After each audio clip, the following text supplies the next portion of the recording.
It has become ridiculously easy to spend a good chunk of your day online, especially since a good majority of popular websites are free to use. But why are these services free? Big companies wouldn't just do things for free if they weren't making any money, unless they were nice, of course, but we're talking about corporations here. The real reason those sites are free is that you are the product. Most consumers unknowingly leave a paper trail to their personal lives online, and tech companies can use this to better learn how to keep them engaged with their services.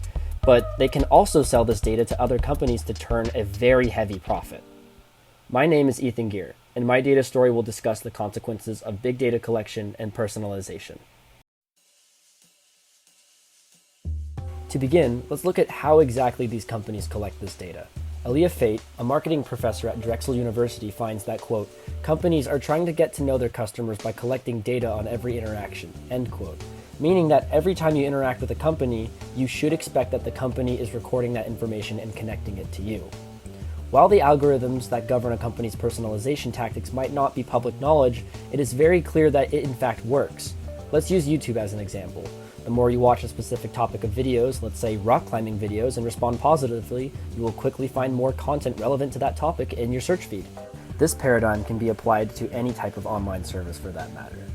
If there's any possibility for any data to be stored from a user interaction, it should definitely be stored, whether that be website clicks, time spent online, and the content of which a user engages in. That can all be stored. The way that you interact with a website can be studied to create a more useful information for the end user, and this process is known as personalization.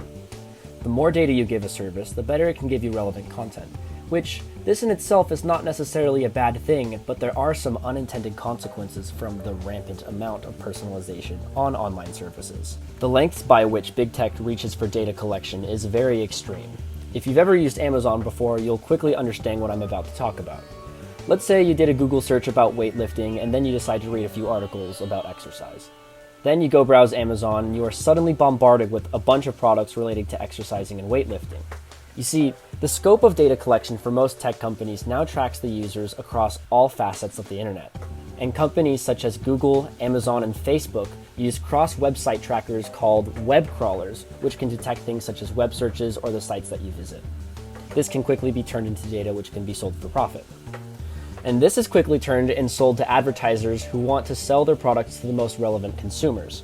For example, Facebook makes 98.5% of all of its revenue off of its ad servicing alone, which is estimated to be somewhere around $70 billion just in 2021.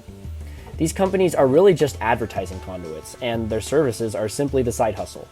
To finalize this idea, I'd like to use a personal example to show how prevalent these web crawlers actually are. Take a look at what my firewall just blocked from just today on my phone.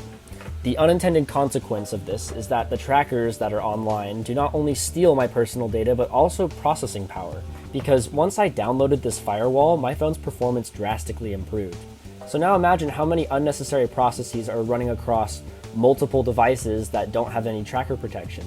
And that not only steals their privacy, but it also threatens security and the device longevity.